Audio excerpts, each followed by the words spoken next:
Eh bien, on va commencer. Bonjour à tous et bienvenue à Change Now. Je sais pas si, enfin voilà, j'espère que vous avez déjà pu profiter de l'événement et que vous allez en profiter toute la journée. Bienvenue au workshop sur l'éco-responsabilité dans l'événementiel. Moi, je suis Rose Malucotte, une des fondatrices de Change Now. Et notamment, je m'occupe de la supervision de la production et de la logistique du sommet. Donc un sujet sur lequel, donc l'éco-responsabilité est un sujet sur lequel nous travaillons depuis des années. Évidemment, depuis le lancement de Change Now, c'est dans notre ADN. Soyez le changement que vous voulez voir dans le monde de Gandhi. Évidemment, nous, c'était essentiel que non seulement on prône le changement, mais qu'aussi on l'incarne.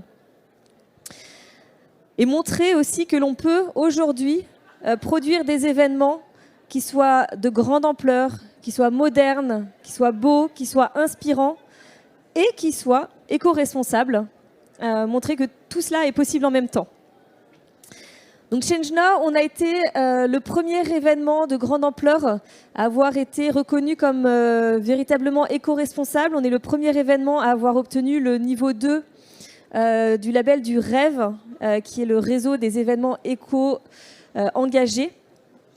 Avec plus de 70 critères qui ont été audités et validés en matière d'engagement environnementaux et sociaux.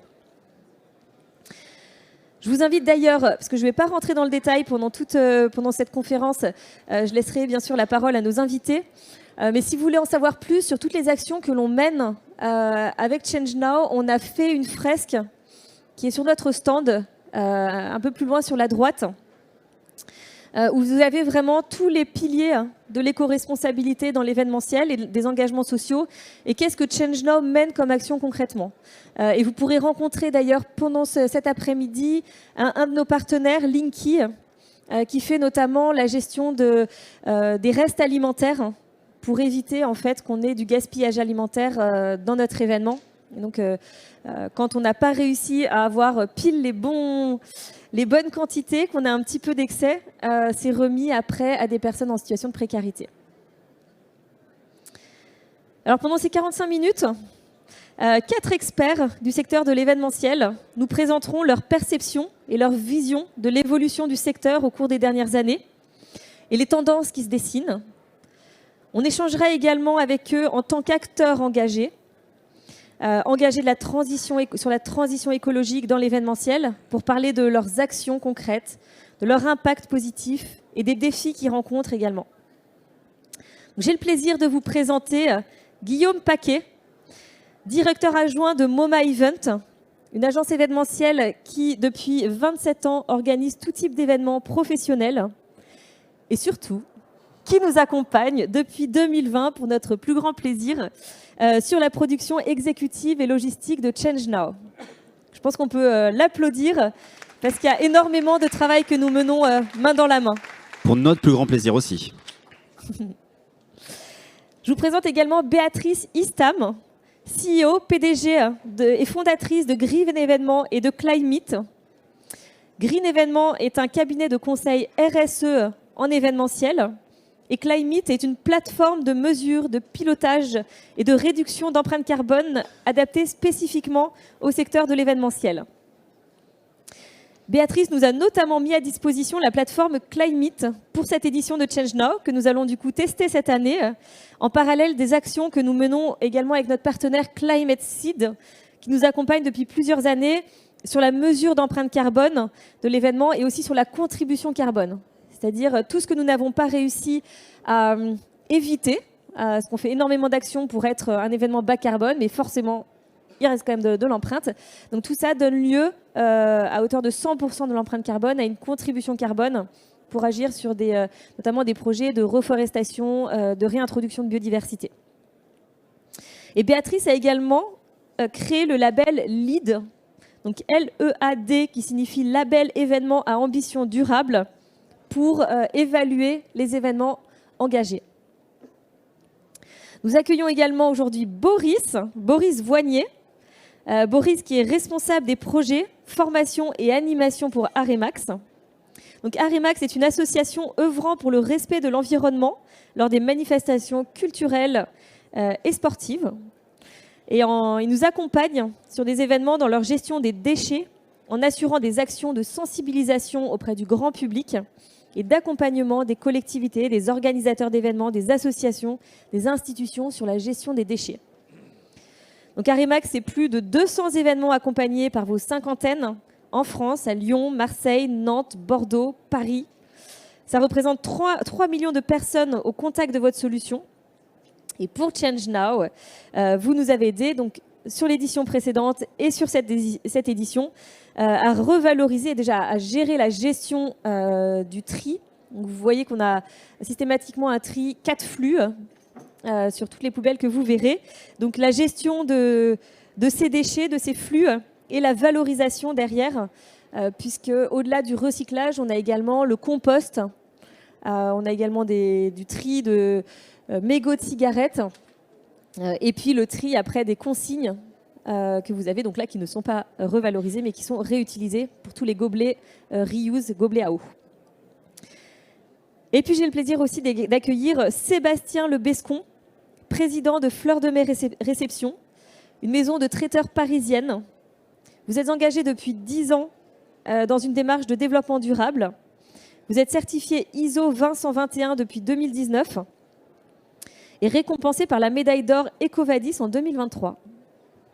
Vous êtes dans une démarche de co-construction avec vos clients sur des événements de réception à impact positif pour la société, pour les personnes et pour la planète. Nous travaillons avec Fleur de Mai maintenant depuis 3 ans pour toutes les prestations traiteurs du sommet. Donc toutes les prestations de petits déjeuners, de cocktails, de soirées avec nos partenaires. Au total, on a plus de 90 événements qu'on organise pendant les 3 jours. Également des lounges, le Speakers Lounge, le Media Lounge, le Lounge Investisseur, le Lounge pour les passes premium. Et nous avons ensemble élaboré des engagements spécifiquement pour Change Now en matière d'éco-responsabilité alimentaire. Par exemple, nous n'avons pas de viande dans les prestations que propose Fleur de Mai. On a des produits de la mer, mais pas de viande. Tout est bio, de saison, local autant que possible. Sans contenant jetable, il y a un gros travail de démarche éco-responsable qui est fait sur l'événement. Donc merci à tous les 4 pour votre présence. Alors, je vais commencer avec vous, Guillaume et Béatrice, avec une première question. Quelle tendance observez-vous aujourd'hui dans l'industrie événementielle en matière d'éco-responsabilité? Et en fait, est-ce que les choses bougent? Est-ce que les choses bougent? Oui, un immense oui. Nous, on est dans un métier de com où on essaie de se différencier en tant qu'agence, mais aussi d'un événement à l'autre. Et je trouve qu'il y a on se différencie par les effets de mode. Il y a les effets de mode et les tendances. Et clairement, on suit des effets de mode de temps en temps. En revanche, je parle ça peut être des innovations technologiques. Tout ce qui permet de faire un événement différent. La RSE, ce qui est apparu comme un effet de mode il y a quelques années, les préoccupations écologiques, les préoccupations de réemploi, d'éco-conception sont au final, de mon point de vue, ça fait 20 ans que je fais ce métier, la tendance la plus lourde qu'on ait pu connaître dans l'événement. On est clairement passé des bonnes pratiques qu'on pouvait avoir avant en pensant un événement et en le produisant à des réflexes. Aujourd'hui, aujourd'hui, on essaye, on a de plus en plus l'ambition, l'envie dès le début de bien faire, et ça se fait dès l'amont, et c'est devenu de plus en plus un réflexe pour tous les acteurs de l'événement et pour tous les chaînons du secteur événementiel, de l'agence, de l'annonceur à l'agence, parce qu'évidemment tout vient de l'annonceur. Et puis ce qui a énormément changé ces dernières années, évidemment, c'est tout ce qui s'est développé autour du métier. Les labels, les calculateurs d'empreinte carbone comme Climate avec lequel on est engagé, les normes, la norme ISO, tout ça finalement qui vient juste récompenser l'énorme évolution d'un secteur dans tout ce qui est la conception, dans tout ce qui est l'écosystème d'un événement, c'est-à-dire la conception d'une scéno, la production d'une scéno, les réflexes de location, le choix des bons partenaires de restauration et des bons choix de cartes. En fait, je dirais que c'est un événement, c'est environ 1000 réflexes éco-conçus qui sont aujourd'hui récompensés et valorisés par ces labels. Et vraiment, ce passage de bonne pratique au réflexe, c'est pour moi l'énorme changement dont on peut être fier, je crois. Bonjour à tous. Alors déjà, je suis ravie d'être sur ce plateau avec des gens avec qui on collabore depuis de nombreuses années ou plus récemment et qui font effectivement partie des gens qui font bouger la filière. Nous, on est conseil, mais si derrière, on n'a pas des faiseurs, ben finalement, voilà, au niveau impact, ça ne fonctionne pas. Moi, j'ai créé Green Événements en 2009. Donc, est-ce que ça bouge? Oui, c'est le jour et la nuit. Aujourd'hui, au niveau des tendances, il y a des tendances, on va dire, de forme et des tendances de fond. Sur la forme, et qui se servent mutuellement. Sur la forme, très clairement, l'heure des chartes est terminée. Aujourd'hui, on n'est plus du tout dans la déclaration, dans la charte, dans les bonnes intentions, l'amélioration continue, vous êtes certifié ISO, c'est important, mais c'est plus ça, en fait, qui est devenu le vrai sujet. Le vrai sujet, c'est la démonstration. Donc, c'est d'arriver avec des chiffres, avec des actions tangibles, avec des preuves. Donc, ça peut aussi être de la certification. Mais en tout cas, on est vraiment sorti de cette période-là. Et ça, c'est très récent. Je dirais que c'est peut-être dans la dernière année. Où, effectivement, avant, nous, on venait nous voir pour nous demander de créer des chartes, des petits sujets. Aujourd'hui, ça n'intéresse plus les gens. Ils disent très, très, très concrètement, qu'est-ce que je peux proposer à mes clients? Comment je prouve? Comment je chiffre, voilà, comment être très tangible. Et puis, je dirais que la deuxième tendance de forme, alors je ne sais pas quel mot je peux employer, c'est peut-être une tendance de cœur. C'est-à-dire que les gens mettent beaucoup de cœur à avancer sur ces sujets. Pendant longtemps, le développement durable, c'était un peu le truc fatigant, ennuyeux, qu'il fallait un peu faire. C'était peut-être la mode, mais c'était du boulot. Et aujourd'hui, en fait, on se retrouve avec des gens qui ont super envie et qui nous poussent. Alors nous, on a l'habitude depuis 2009 de pousser les boîtes. Allez, il faut y aller. C'est super important pour vous, pour la planète. Aujourd'hui, on vient nous voir et le niveau d'exigence et d'attente des clients est extrêmement fort. Et ils ont envie, c'est-à-dire qu'ils nous challengent même. Tu parlais du label LEED. On a créé ce label au départ donc pour démontrer qu'un événement était dans l'excellence durable. On a des clients qui veulent aller plus loin. On a Châteauforme qui dit nous, on veut que tu crées un nouveau label qui a montré que mon site reçoit que des événements LEED et on dira non aux clients qui ne sont pas engagés. Incroyable. Enfin, je veux dire, ça, il y a 2-3 ans, ça n'existait pas. Donc, c'est vraiment, je pense, les sujets de forme, la preuve et le cœur. Et puis, sur les fonds, les grands sujets, on les connaît. C'est ceux qui sont dans le label LEED. Il y a, sur la partie conception, il y a bien sûr le contenu des événements. Mais il y a 3 grands sujets qu'il faut adresser pour être un organisateur d'événements responsable. Le premier, et vous faites chacun de ces sujets. Donc, pourquoi pas, l'année prochaine, tenter de viser LEED. Les gros sujets, c'est viser le zéro déchet. Alors, aujourd'hui, on en parle presque comme si c'était normal. Je peux t'assurer que quand on a sorti le label, il y a 2 ans, tout le monde disait c'est impossible qu'un salon vise le zéro déchet, par exemple. Même sur des séminaires, c'était pas simple. Aujourd'hui, c'est vraiment en train d'être admis comme un objectif concret et faisable. Le deuxième, c'est bien sûr le sujet du carbone, qui est compliqué, parce qu'on a des métiers où on déplace des gens, où on crée des choses qui sont éphémères. Donc, il n'est pas simple, mais n'empêche que quand on passe par la mesure, ça dédramatise et on avance. Et non seulement on fait des petits pas, mais en plus, ça pousse la question de repenser les modèles d'affaires dans un second temps. Donc, c'est absolument passionnant de rentrer sur le sujet de la RSE par le carbone et c'est très, très, très efficace. Et puis, le troisième sujet, c'est aussi tout l'impact social de nos événements. Avec tous les gens qu'on réunit, on a des belles choses à raconter, à démontrer. Et donc, nous, ce qu'on met en avant dans le label LEED, c'est comment faire que nos événements ils soient inclusifs, on fasse travailler des gens qui soient éloignés de l'emploi. Sébastien, ça fait partie des sujets notamment que tu connais bien. Et puis, comment rendre nos événements accessibles, inclusifs.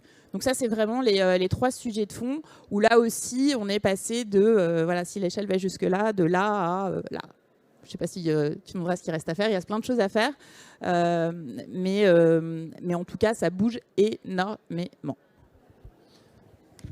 Non, et je pense que tu me rejoindras, ça bouge aussi parce que, et c'était ça qui était le plus dur avant, ça bouge grâce à l'engagement des annonceurs qui sont comme les commanditaires et les prescripteurs des événements. Il y a 10 ans, quand on arrivait dans nos rôles respectifs avec des préoccupations écologiques, on était vus, mais un peu comme dans la société il y a 20 ans, comme une personne aux idées louables et parfois marginales, voire illuminées. Aujourd'hui, par la force des choses, pour des bonnes raisons ou pour des mauvaises, en tout cas par la force des choses, tous les annonceurs ont des politiques RSE extrêmement ambitieuses. L'événement est une démonstration de leur politique RSE et aujourd'hui, on n'a plus besoin beaucoup, on a moins besoin de les stimuler, on a plutôt besoin de les accompagner. Alors, on va parler très concret. Très concrètement, quelles sont les actions aujourd'hui sur lesquelles vous sentez que ça bouge et quelles sont les actions sur lesquelles vous sentez qu'il y a encore quand même beaucoup à progresser? Alors j'ai déjà cité pas mal, les 3 sujets qui me paraissent fondamentaux à aborder. Là-dessus, si on veut les classer, franchement, ça bouge sur les 3 sujets, hein. Vraiment, vraiment, vraiment. Mais il y a encore beaucoup de choses à faire. C'est-à-dire que, alors je dis que ça devient de plus en plus courant les événements zéro déchet. Bon, faut pas se mentir, c'est pas non plus la majorité, hein. Mais bon, quand on part de zéro, c'est l'avantage en fait, hein. On est dans une progression infinie. Sur le carbone, on en parlera après, mais le fait qu'aujourd'hui, voilà, il y a des solutions pour avancer, là aussi, ça dédramatise les choses. Nous, ce qu'on voit sur les événements, c'est peut-être la partie où les gens ont le plus de mal encore, c'est ce sujet de l'inclusion. Alors qu'on a vraiment des belles choses à raconter, c'est un vrai sujet dans nos sociétés, hein, le climat social, l'insertion, ramener des gens éloignés de l'emploi. On est une filière qui peut vraiment le faire. Il y a énormément de solutions, il y a énormément de boîtes. Toutes les prestations que vous faites sur vos événements aujourd'hui, sachez que vous pouvez les confier à des entreprises qui font travailler des personnes en insertion, mais ça ne se sait pas encore forcément. Et nous, on passe beaucoup de temps à faire ces mises en relation et à présenter des gens. Donc c'est peut-être le sujet qui est un petit peu moins appréhendé, le sujet, on va dire, social. On ne sait pas forcément comment faire. Et sur le sujet de la fierté, j'en parlais parce que c'est aujourd'hui. Alors, j'ai demandé l'autorisation, mais ça va être annoncé sur les réseaux dans la journée par l'ADEME. Mais en fait, l'ADEME a décidé de mettre dans ses cahiers des charges événementiels l'exigence aux agences d'obtenir le label LEED. Et donc aujourd'hui se tient au Havre un très gros événement organisé par l'ADEME. Donc l'agence qui a remporté l'appel d'offres s'appelle Eco Events. Là aussi, donc, vu la taille de l'événement, c'était extrêmement ambitieux. Et en fait, ils ont réussi à obtenir la médaille d'argent, donc ce qui est vraiment dingue. Donc c'est une grande fierté que l'ADEME, voilà, pour ces événements, ça peut paraître logique, mais n'empêche que ce n'était pas le cas avant, pousse ça. Et c'est encore plus une fierté qu'ils arrivent en local au Havre à trouver l'ensemble de chaînes de prestations, parce que c'est ça aussi, hein, pour le faire, il faut avoir des prestataires qui arrivent. Voilà. Donc regardez sur les réseaux sociaux, on en parlera sur le LinkedIn de Green Événements. Et puis l'ADEME va communiquer dans la journée sur le sujet avec un détail des mesures et très concrètement tout ce qui a été mis en œuvre. Petite fierté d'aujourd'hui. Donc bravo à l'ADEME. Génial. Et à Eco. Quelle était la question? Qu'est-ce qui bouge? La question, c'est voilà, selon toi, quelles sont les actions sur lesquelles vous, MoMA, vous agissez le plus, mais aussi sur les actions sur lesquelles vous sentez qu'il y a le plus de progrès à faire d'une manière générale? Alors, je te rejoins à 100% sur l'inclusion, qui est pour moi le parent pauvre un peu de l'événement parfaitement RSE. C'est évidemment un volet très important de la RSE. Quand on pense RSE, on pense éco-conception, écologie. Il n'y a pas que ça. Et l'inclusion des travailleurs en situation de handicap, on essaie de le faire. Il y a des acteurs qui le font très bien. Mais ça se heurte à une exigence de performance des équipes terrain que les annonceurs ont parfois un peu du mal à appréhender. Ils ont du mal à franchir le pas. Je pense que c'est le point sur lequel ils ne nous suivent pas. Ensuite, aujourd'hui, globalement, les choses continuent à bouger. Je trouve qu'il y avait un frein pris avant qui était hyper important. Il y avait dans la tête des gens un événement propre, c'est un événement cher. C'était, à mon avis, un peu vrai. Ça a tendance à l'être de moins en moins. Et ça l'est de moins en moins parce que finalement, tout le secteur se lisse par le haut. Et aujourd'hui, finalement, il n'y a plus un imprimeur qui fait des impressions pas propres. Il n'y a plus les moquettes ont toutes, je prends des petits exemples, mais ont tous tendance à être produites de plus en plus propres. Donc finalement, par ce nivellement vers le haut, non, un événement éco-conçu n'est plus un événement plus cher. Ou alors un mini différentiel. Mais oui, aller organiser une récolte de surplus alimentaire, c'est un prix, mais un prix absolument marginal à l'échelle d'un événement, par exemple. Donc voilà. Et donc, par contre, sur l'inclusion, je pense qu'il y a encore à faire. Je pense que tu vas vouloir réagir par contre sur le côté traiteur, parce que là, je sais que vous êtes très en avance sur nous. Oui, non, c'était pour compléter sur 3 choses. Tu dis, les gens pensaient que l'événement était plus cher et souvent moins bien. Un peu en disant, bah, tiens, c'est de la nourriture RSE, donc on va moins bien manger, il n'y aura pas une bonne côte de bœuf, etc. Donc il y avait vraiment toujours cette croyance.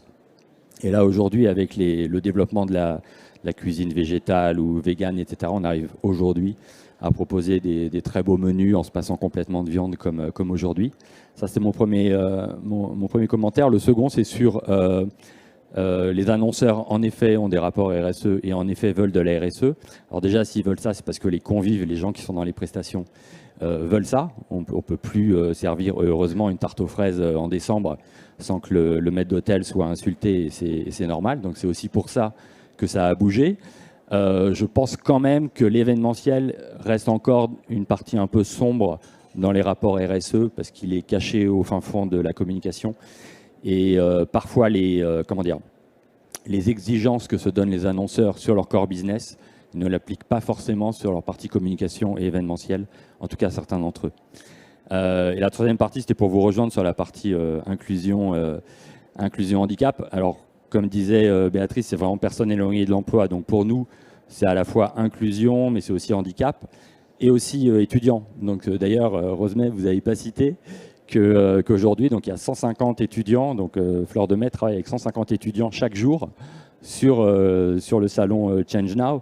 Et pour nous, c'est une grande inclusion. En fait, c'est la première et la plus logique, en plus qui est tout à fait en droite ligne avec la tradition de la gastronomie et de la transmission des savoirs. Donc pour nous, l'inclusion c'est fort. Il y a en effet énormément d'acteurs qui permettent des solutions aujourd'hui. Je pense qu'ensuite, il faut le décréter. Enfin, je ne vais pas trop parler sur Fleur de Mai, mais on veut nous toujours des choses concrètes et on chiffre. Donc nous, on a décrété que sur toutes les prestations de plus de 300 personnes, on mettait 10% des équipes de service en inclusion ou handicap.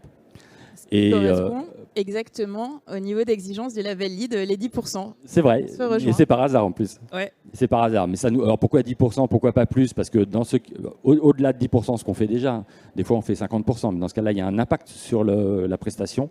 Mais à 10% sur des personnes que nous avons formées, ce qui est le cas, même avec des partenaires comme Biscornu ou des ESAT, on arrive tout à fait à avoir des prestations. Bien sûr, les personnes en inclusion ne sont pas différenciées au niveau du service. Et elles sont encadrées par des équipes qui les connaissent et qui les ont formées. Donc ça marche très bien. On fait ça depuis 2 ans et on n'a jamais eu un client qui a refusé. Voilà. Alors ensuite, la part du contrat, c'est que nous, on assure que la prestation sera au niveau. Mais on n'a aucun client ne l'a demandé, mais aucun client ne l'a refusé. Donc ça, c'est le 4e point, c'est qu'on est quand même l'événementiel et le traiteur sur un marché de l'offre. Si on ne pose pas les choses, ce n'est pas le client qui va vous le demander. À partir du moment où vous leur dites, bah nous, d'habitude, on met 10% de personnes en inclusion, donc sur votre prestation, c'est ce qui va se passer. Voilà, vous avez aucun client à ce jour qui nous ont dit non, c'est pas possible, là, il y a le président, non, il y a trop d'enjeux. Ça le fait pas. Si vous leur dites qu'est-ce que vous pensez faire pour la RSE, vous n'aurez jamais ce genre d'engagement. Je te rejoins vachement sur le côté décrété, c'est-à-dire que nous, agence, on fait des budgets à 10 000 lignes et avant, le parent pauvre, c'était récupération des surplus alimentaires, option. Passage de muto pour récupérer et donner une seconde vie aux déchets, option. Et forcément, la prochaine fois. C'était la réponse qu'on avait à chaque fois. On présente un budget, c'est super, c'est une super bonne idée, merci de nous la proposer, mais on le fera la prochaine fois, le budget est serré, tout ça. Je disais qu'on passait des bonnes pratiques au réflexe. Aujourd'hui, on a décidé de le passer dans le budget, point barre, c'est dedans. Parfois, on est en dépassement budgétaire, mais en tout cas, on l'inclut dans le budget. Et alors là, les annonceurs qui vont oser nous dire droit dans les yeux, ça, vous me l'enlevez, c'est pas important, c'est plus... Finalement, ils n'existent plus, ils osent plus, et c'est tant mieux. Et du coup, ce simple fait de l'avoir passé en prestation, pas obligatoire, on n'impose rien, mais en tout cas comprise, fait que c'est une prestation achetée. Climate, maintenant, c'est sur tous nos budgets. C'est vendu comme tel, le coût du très minime de la licence, mais aussi le coût du temps qu'il faut pour remplir un calculateur, parce que c'est un temps important, important pas en budget, important à prendre. Voilà, c'est une ligne qui est sur tous nos budgets et on n'a jamais un client qui nous a dit vous m'enlevez ça, ça m'intéresse pas. Super. Et alors, juste pour compléter, donc pour préciser, donc Muto, On travaille avec eux cette année, l'an dernier également. C'est un prestataire du coup qui s'est vraiment lancé spécialement sur le secteur de l'événementiel pour reprendre le matériel en fin d'événement et trouver une seconde vie. Nous, avec Muto, alors déjà sur la partie éco-conception de ChangeNow, il y a beaucoup de choses qui sont prévues pour être soit pour durer d'événement en événement, ou bien même pour être repris, type les tasseaux de la Circle Stage. En fait, les tasseaux sont la matière première des scénographes. Donc, ils nous les mettent à disposition, ils les reprennent après. Et sinon, Muto intervient vraiment pour tous les autres matériaux. Et aujourd'hui, quand on avait fait le calcul l'an dernier, on était à 97,3% de matériaux à ChangeNow qui étaient réemployés derrière. Voilà, c'est vraiment un impact significatif qu'ils arrivent à apporter aux événements. Je complète également ce que vous disiez, Sébastien, sur la partie nourriture. Moi, mon moment, je crois que c'est le moment préféré de l'année, c'est quand on fait la dégustation fleur de mai, parce que c'est vraiment super bon. Et pour autant, voilà, il y a pas de viande. Donc et même en fait les plats avec viande en général, parce qu'au début on s'était pas mis l'exigence de la viande, mais c'était ceux qui nous avaient le moins séduits. Donc c'est même finalement aussi par engagement et par goût qu'on les avait retirés, tellement les autres produits étaient extrêmement bien travaillés. Donc voilà, le défi maintenant de l'éco-responsabilité et de la qualité est tout à fait relevé, et c'est le cliché que ça ne va pas ensemble n'a plus lieu d'être. Et pareil sur l'aspect économique. Nous, ChangeNow, on s'est lancé en mode complètement entrepreneurial et fait maison, même, je dirais, là, pour les 2 premières années. D'ailleurs, les drapeaux que vous voyez là ont été cousus main et le sont toujours chaque année avec ma belle-mère. On coud les nouveaux drapeaux. Donc, voilà, il y a une partie vraiment aussi qui a été assez débrouille au début, puis maintenant qui s'est professionnalisée énormément. Mais voilà, nous, on s'est lancé, on n'avait pas d'argent, parce qu'on s'est lancé Moi, je me suis lancée avec mon mari sur ChangeNow. On a un 3e associé aussi qui nous a rejoint, mais on n'avait pas du tout de fonds derrière nous. Et en fait, du coup, l'éco-responsabilité s'est même imposée d'un point de vue économique. Parce que juste de mettre la moquette, où en fait, on n'avait pas le budget pour mettre de la moquette. Il y avait plein de choses, en fait. On s'est rendu compte que même pour des raisons économiques, on devait s'en passer. Et du coup, on a trouvé d'autres alternatives. Donc voilà, les économies qu'on fait d'un côté, après on peut les investir aussi sur des prestataires comme Muto, mais in fine, ça coûte pas plus cher, quoi. Et même je pense qu'on est gagnant. Ça coûte pas plus cher et c'est pas moins bien. Tu dis que tu trouves ça meilleur sans viande. Il y a aussi un cercle, en termes de scéno par exemple, puisqu'on intervient sur la scéno de ChangeNow, le fait de partir sur un maximum de réemploi, notamment une collective stage. On a en grande partie les mêmes panneaux que l'année dernière. C'est une évidence pour nous, pour toi, parce que c'est le sens des choses et c'est le sens d'un événement comme ChangeNow. Les logos ChangeNow que vous voyez, les lettrages ChangeNow que vous voyez sur les différentes stages, c'est les mêmes depuis 2020. Remis à jour, mais voilà, évidemment, on les a fabriqués en beau, en durable et on les réutilise tous les ans. Et au final, c'est un cercle vertueux parce que ça donne aussi une signature à l'événement. Ça donne un impact visuel immédiat et on les voit, on se dit ça c'est ChangeNow. Donc non seulement c'est plus propre, mais en plus ça sert à mon avis le message de com général de l'événement et son image générale. Et je terminerai juste sur un aspect aussi inclusion, parce que ça c'est un aspect aussi sur lequel vous nous avez challengé, MoMA. Et en fait depuis 2 ans on travaille avec la structure Inspirience. Pour faire travailler en fait des personnes en situation de handicap psychique dans l'organisation de ChangeNow. Donc des personnes qui en fait sont en détresse, soit de détresse psychique et qui en fait ne peuvent pas avoir des métiers au long cours. Mais par contre, à travers l'événementiel, ponctuellement venir 1 jour, 2 jours ou des demi-journées pour travailler, ça c'est possible. Et donc l'événementiel est aussi un moyen de réinsertion pour ces personnes. Voilà, et après, il y a tout ce qui est inclusion aussi. Là, tout à l'heure, à partir de 16h, vous allez voir débarquer des enfants. L'idée, c'est de rendre aussi l'événement accessible à tous. Donc, on a un jeu de pistes pour les enfants, animé par des enfants eux-mêmes. De rendre les événements, alors, particulièrement dans la transition, rendre la transition accessible à tous. Voilà, il y a ces enjeux de tout le contenu, énormément d'événements qui filment le contenu. Par exemple, à ChangeNow, c'est 1 an de travail, nous, d'aller chercher des grands intervenants voilà, ça a beaucoup de valeur. Il n'empêche, on a fait le choix que tout le contenu soit accessible gratuitement après sur les plateformes en replay. Voilà, c'est aussi ça, toute l'accessibilité, l'inclusion qu'on peut mener derrière.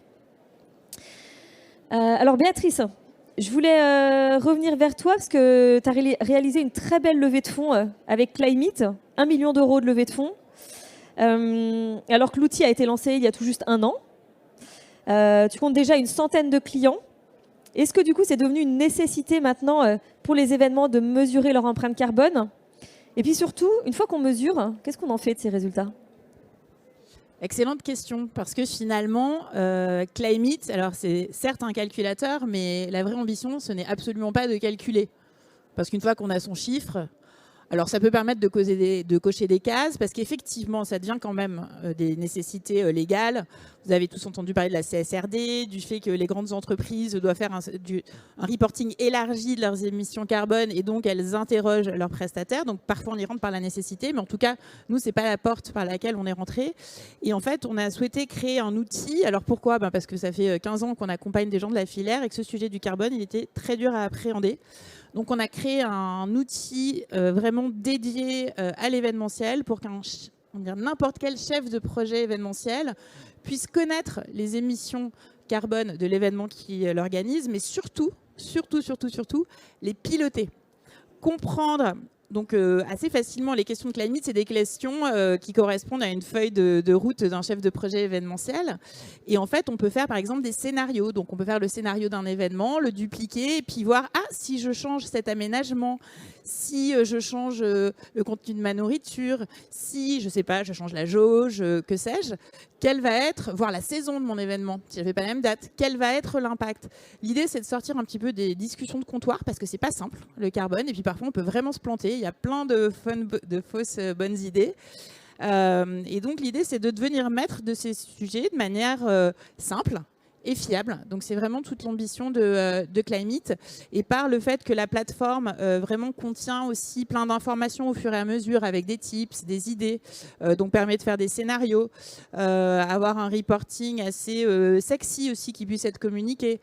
On donne un certificat d'empreinte qui peut être communiqué. Tout ça, voilà, c'est pour rendre le sujet sympa, accessible et surtout pilotable. Et effectivement, la tendance, comme ça a pu se faire à un moment sur le sujet des surplus alimentaires, c'est que donc aujourd'hui, qui utilise, c'est des annonceurs, hein, plein de grandes entreprises, voilà, et c'est aussi des agences événementielles, des lieux événementiels qui proposent à leurs clients, en fait, dans la prestation, une ligne supplémentaire, très souvent précochée, effectivement, pour aussi mettre la responsabilité chez le client.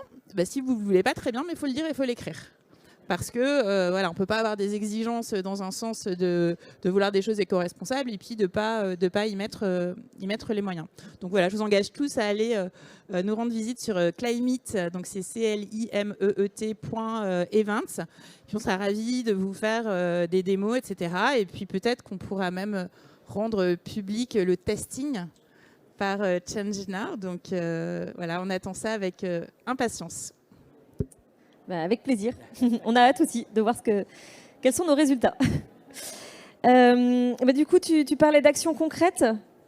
Du coup, si on voit Boris, Sébastien, avec vous, vous menez des actions concrètes du coup, dans l'événementiel. Vous êtes spécialisé du coup, sur certains sujets. Sébastien, vous nous parliez du coup, de l'alimentaire, de tout ce que vous meniez. Tous vos engagements avec Fleur de Mai. Et très clairement, nous, si on travaille avec Fleur de Mai, c'est parce qu'on a étudié énormément de prestataires de réception en événementiel et clairement vous sortiez du lot. Donc bravo. Merci. Et Boris, donc là tu es plus spécialisé dans la gestion des déchets à travers Arrimax. Est-ce que tu peux nous en dire un peu plus sur vos engagements, sur votre activité aujourd'hui dans l'événementiel et comment vous faites progresser les événements? Ouais. Donc Arrimax, c'est l'association pour le respect de l'environnement lors des manifestations culturelles et sportives. Donc on va intervenir sur des salons, des événements sportifs, culturels, donc des festivals. Et on parlait de l'évolution de la tendance juste avant. Ce qu'on voit se développer de plus en plus, ça va être la vaisselle réutilisable. Donc on a tous été très habitués aux gobelets réutilisables. Pourquoi pas ne l'utiliser pour la vaisselle aussi? Donc ça commence à bien se développer. On l'utilise à ChangeNow aussi pour ceux qui ont mangé aux food court. Voilà. Et donc ça fait bien plaisir, ça réduit bien les déchets. Et donc nous, pour la partie concrète, en fait, on met en place des supports de tri sur les événements pour permettre du coup d'avoir les biodéchets, le tri, tout ce qui est emballage et l'ordure ménagère, et plus de flux encore. Donc là, avec les mégots, un petit détail pour le marc de café, voilà. Et donc vraiment, on met la tête, on met les mains dans les déchets. Ça permet vraiment de se rendre compte de ce qu'on fait, quoi. On regarde la société bien droit dans les yeux quand on en a jusqu'au coude. Et du coup, tout ça, ça permet de faire de la sensibilisation parce qu'on est là avec des bénévoles, donc ça permet aussi de sensibiliser. Du coup, on inclut pas mal de gens dans les bénévoles, des jeunes, des réfugiés, des sans-abri, enfin beaucoup de monde. Et ça permet de faire du coup de l'éducation populaire et en même temps de l'éducation au public des événements qui vont nous voir surtrier et du coup qui vont se rendre compte que en fait c'est pas juste un geste de tri qu'ils doivent faire qui n'a sûrement aucun sens parce qu'après tout est dans la même benne. On entend ça souvent. Ici c'est faux parce que du coup nous on est là et on fait le surtri à la main de tous les déchets pour que tout aille bien dans la bonne filière. Et c'est ça qui est intéressant aussi dans l'événementiel, c'est qu'en fait, pendant quelques jours, quelques heures, on fait vivre une expérience aux participants. Et du coup, on peut en fait montrer des nouveaux gestes qui après seront adoptés de manière plus pérenne. Et voilà, c'est un moment de sensibilisation qui en fait dont peuvent s'emparer vraiment les organisateurs d'événements. Ouais, on considère vraiment l'événementiel comme un moment ponctuel et pas éphémère. Du coup, ponctuel dans le sens où vous venez là pour suivre des conférences, pour regarder des concerts, écouter de la musique, et aussi pour apprendre des choses et pour repartir avec des choses que vous avez pu découvrir, des expériences intéressantes, pour repartir chez vous avec des bonnes pratiques. Et du coup, ces bonnes pratiques, on va aussi les partager aux organisateurs d'événements. Pour, du coup, à la fin, notre bilan, on donne du coup la quantité de mégots, de tous les déchets qu'on a pu surtrier. On a cette quantité-là, précise. Et ensuite, on va aussi donner des axes d'amélioration sur plein de points différents qu'on peut avoir remarqués au fur et à mesure de notre intervention. Et du coup, ça permet aussi de faire évoluer l'événement vers encore plus de sobriété. Voilà. Mais justement, très bonne transition vers mes questions suivantes. Est-ce que vous êtes du coup en mesure d'étudier votre impact ou comment en fait vous vous mettez sinon en trajectoire de mesurer l'impact que vous avez sur les événements? Donc à la fois Boris et Sébastien, voilà, ça m'intéresserait d'avoir si vous avez soit des chiffres, soit des retours à ce sujet-là. Oui, donc comme je le disais tout à l'heure, nous on essaie d'être au maximum concret parce que c'est en effet le cas. Donc les certifications, les médailles d'or, c'est très bien. Les bons discours, tout ça, c'est terminé. Et nous, on nous demandait souvent, mais ok, c'est super, vous êtes ISO, mais dans ma prestation, là, qu'est-ce qui se passe? Donc nous, on a créé juste un visuel qui s'appelle la carte à impact positif, où on explique tout ce qui est fait chez Fleur de Mai, quoi qu'il arrive, et tout ce à quoi on peut avoir accès en payant un peu plus. Voilà. Et tout est chiffré. Donc, quand on fait de la viande, elle est 100% viande française. Les 10% d'insertion dont j'ai parlé tout à l'heure. Bien sûr, la récupération des non consommés obligatoire. Enfin, voilà, il y a un certain nombre d'engagements qui sont très chiffrés. Donc, ça nous permet derrière de gérer des choses et surtout d'avoir des vrais chiffres. Donc, si on prend par exemple la notion d'inclusion et handicap, qui chez nous est quasiment que traité en handicap. Alors, handicap ESAT, donc handicap mental léger, mais de personnes que l'on forme. Sur 2023, on a fait à peu près 5000 heures de personnel en handicap dans nos équipes de service. Voilà, 5000 heures, donc on fait généralement des vacations de 6. Bon, je suis désolé, c'est un peu technique. Ça veut dire environ 850 vacations. Donc des 850 personnes qui sont venues, alors parfois les mêmes, 850 personnes qui sont venues intervenir sur nos prestations au contact des clients en situation de handicap. Et c'est l'idée de l'impact positif. C'est de toute façon, cet événement va avoir lieu pour toutes les bonnes raisons qu'on connaît. Comment on l'utilise? Bon, bien sûr, pour réduire l'impact négatif, notamment carbone et déchets. Et comment surtout on l'utilise pour un impact positif, pour que des personnes éloignées de l'emploi puissent justement y avoir accès. Comment on fait travailler des fournisseurs qui sont vertueux en termes d'origine ou de façon de travailler. Donc voilà, comment on utilise vraiment cet événement pour faire quelque chose de positif. Et donc l'inclusion, c'est un chiffrage. On a un deuxième chiffrage très clair, c'est que nous, on impose quand les clients passent par nous, 10 centimes par convive. Et nous, on abonde de 10 centimes également. Donc, en fait, ça fait 20 centimes par convive. Et ces 20 centimes, au niveau de Traiteurs Événementiels Paris, qui regroupe les 8 grands traiteurs parisiens, on le reverse à une association. Cette année, c'est France Handicap. Et donc, on a versé cette année un chèque de 125 000 €, par exemple, à France Handicap, qui est à moitié financé par les clients, de façon quasi indolore, puisque sur une prestation de 1000 personnes, ça fait 100 €. Vous connaissez les budgets d'un cocktail de 1000 personnes. C'est assez indolore. De l'autre côté, nous, on l'a abondé et au final, ça fait 125 000 €. Donc ça, c'est des chiffres très clairs. On s'engage sur la formation de nos équipes aussi. On remplit notre obligation d'emploi de personnes handicapées sur 2023. 35% de nos personnels sont formés. Donc on chiffre vraiment tous nos impacts. Sur la partie carbone, je suis complètement d'accord, bien sûr, avec Béatrice.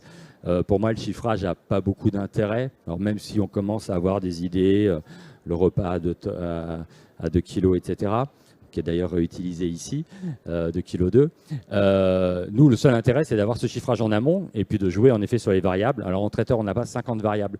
Tout le monde pense que c'est les camions en fait qui font l'impact carbone du traiteur. Ce n'est pas du tout le cas.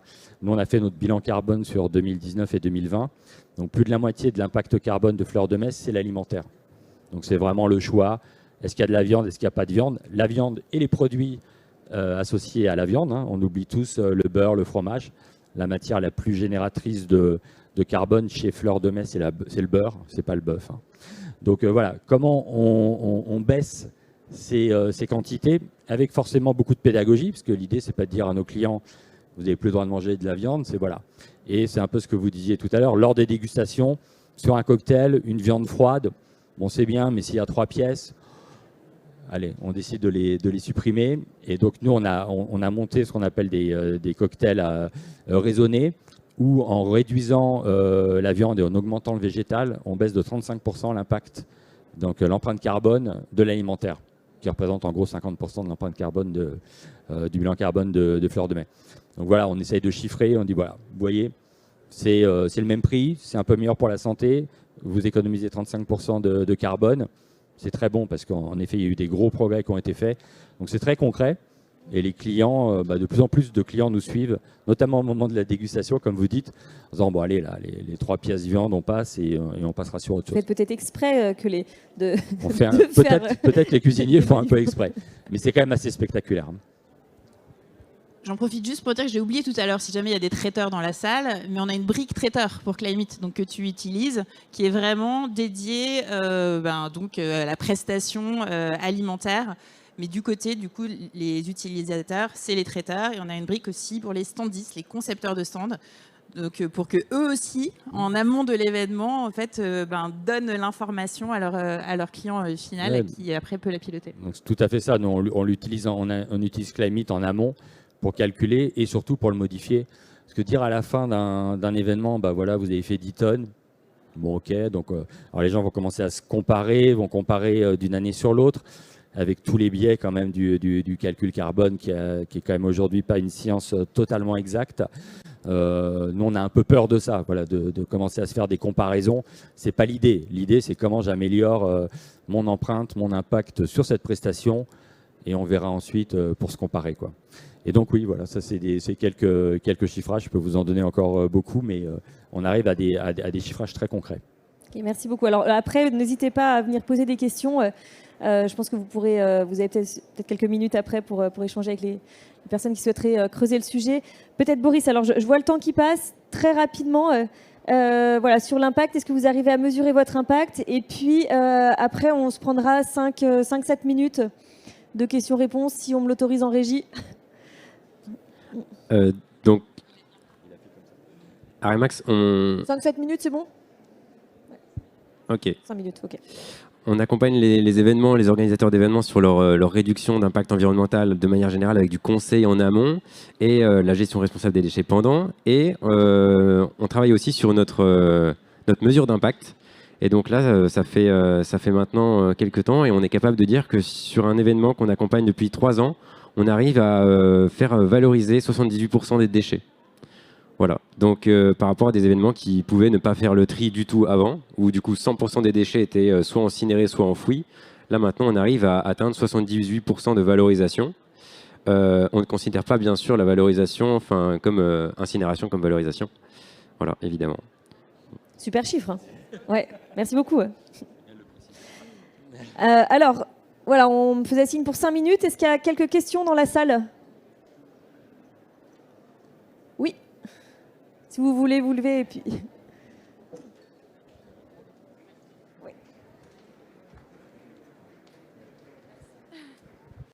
Bonjour. Oui, donc moi j'avais une question notamment sur les questions de mobilité parce qu'on sait que c'est un peu la partie la plus carbonée d'un événement et du coup je voulais savoir comment vous traitez ça, alors que ce soit peut-être Béatrice avec ses clients ou vous à Change Now, comment vous abordez le sujet de la mobilité? Est-ce qu'il y a des questions un peu stratégiques qui sont posées en termes de faire des événements plus petits, moins internationaux, enfin renoncer à l'international ou des choses comme ça? Alors concrètement, nous sur le transport, donc en effet, c'est vraiment c'est le plus gros de l'empreinte carbone d'un événement. Vous le verrez sur la fraise, c'est plus de 80% de l'empreinte carbone d'un événement. Donc c'est un peu démoralisant parce que c'est aussi celui sur lequel on a le moins de prise. Concrètement, nous, qu'est-ce qu'on fait? Déjà, on a mis en place des partenariats avec des sociétés, des compagnies ferroviaires en Europe, pour inciter en fait les personnes qui ont le choix entre venir en train ou venir en avion, de privilégier le train avec des codes promo pour faciliter ce mode de transport. Voilà, on facilite, on encourage également la mobilité douce. On a rajouté des parkings à vélo, même si j'irais, c'est très bien de le faire, mais sur les 80% d'empreinte carbone de l'événement lié au transport, peut-être 75% c'est l'avion. Donc bon, les vélos, c'est sympa. C'est parfois un petit peu plus anecdotique qu'on pourrait le penser, même si c'est important à faire pour ne pas avoir non plus énormément de vélos qui traînent. Donc voilà, la difficulté, c'est l'avion. Alors nous, ce qu'on fait, donc il y a cette action de sensibilisation, en tout cas d'incitation à prendre le train. Quand c'est pas possible de prendre le train, on sensibilise quand même les participants à l'empreinte carbone qu'ils ont à venir à l'événement. Et en fait, nous, à Change Now, quand vous êtes inscrit, systématiquement, on vous demande par quel mode de transport vous venez. Et après, on vous propose une contribution carbone qui varie en fonction de votre mode de transport. Donc ça, c'est aussi une action de sensibilisation juste pour faire réaliser aux participants que oui, leur venue a une empreinte. Pour autant, ça ne veut pas dire qu'il ne faut pas venir. Et ça, je le dis d'expérience, parce qu'on a vécu le Covid, donc on avait vécu des événements complètement digitaux à distance. On se dit, ben voilà, dans ce cas, faisons que du digital, ne nous déplaçons pas. Alors ça peut marcher pour quelques interventions, quand on est juste sur du descendant. Par contre, ça ne marche absolument pas sur de la connexion. Et en fait, le gros d'un événement, c'est l'humain. Ouais. C'est les rencontres qu'on fait pendant l'événement. Et ça, on ne peut pas s'en passer. Il ne faut même pas chercher à s'en passer parce que du coup, on passe à côté de la valeur de l'événement. Donc en fait, toute la question, pour moi, qui se pose, c'est la raison d'être de l'événement. Est-ce qu'au final, ça vaut le coup que les gens se déplacent? Et clairement, à Change Now, la question, c'est... Et en fait, nous, la réponse est très, très, très clairement oui. C'est est-ce que la venue en avion de quelqu'un va générer finalement une baisse d'empreinte carbone plus importante que le coût carboné du transport. Je vais vous donner un exemple. En 2020, on a fait venir une société slovène qu'on a exposée qui s'appelle Planet Care, qui fait des filtres à microparticules de plastique dans les machines à laver. Parce qu'à chaque fois qu'on fait un cycle de lavage, quand on a des vêtements avec des fibres synthétiques, on a des microplastiques qui partent dans l'eau. Une fois que ça sort de la machine à laver, c'est irrécupérable et ça part dans les fleuves, dans les océans. Et une grosse partie de la pollution plastique dans les océans, c'est les microplastiques. Donc cette société est venue très certainement en avion de Slovénie. Ok, ils ont eu une empreinte carbone. Il n'empêche qu'à Change Now, ils ont rencontré Brune Poirson, qui était à ce moment-là secrétaire d'État à la transition écologique et sociale, qui a découvert leur solution et qui justement cherchait à légiférer, à trouver une solution contre ces microparticules de plastique issues des cycles de lavage. Et bien, ça a donné lieu, quelques semaines après, à une rencontre, un rendez-vous, réunion au ministère. Et désormais, c'est inscrit dans la loi, il y a un article de loi dans la loi économie circulaire. À partir de l'année prochaine, 2025, toutes les machines à laver neuves vendues en France devront être équipées de filtres à microparticules de plastique. Donc voilà, très concrètement, il ne s'agit pas de se dire, OK, il aurait fallu les empêcher de venir. Chaque année, maintenant, ça va être 500 tonnes de microplastiques qui vont être évitées en France. Donc, tout l'enjeu maintenant des événements, c'est de se dire, est-ce que cet événement, est-ce que ça vaut le coup, en fait, que ces personnes se déplacent, et comment on fait en tant qu'organisateur d'événements pour que l'impact qu'on a à travers la venue des participants soit positif. Peut-être très rapidement sur le sujet mobilité. Alors effectivement, quand on travaille sur des événements comme ici ou quand on accompagne le Festival de Cannes qui utilise Climate et qu'on voit bien que 90% de l'empreinte carbone, c'est les déplacements, que la vocation du Festival de Cannes, c'est de réunir des gens du monde entier, forcément, on arrive en fait à des situations un petit peu complexes. En fait, pour moi, il y a 2 temps. Il y a le temps de l'amélioration, en fait, pour privilégier effectivement tout ce qui est transport doux, etc., qui va avoir un impact quand même dès qu'on s'en occupe. Quand on réfléchit un petit peu SBTI, trajectoire, on peut quand même aller chercher du 5, 10, 15, 20% d'amélioration sur un événement juste en réfléchissant à ces petites mesures, donc c'est pas négligeable, sachant qu'en plus le deuxième effet qui se coule, c'est que les participants, ils voient que tout ça bouge et on leur permet aussi de connaître d'autres modes de transport, donc il y a toujours ce double effet dans les événements qui est qu'en changeant les méthodes, on peut aussi contribuer à changer les comportements des participants. Le deuxième, la deuxième chose que ça amène le calcul carbone et sujet de mobilité, ça amène à se poser des questions beaucoup plus intéressantes, mais beaucoup plus tabous aussi, qui touchent au modèle d'affaires.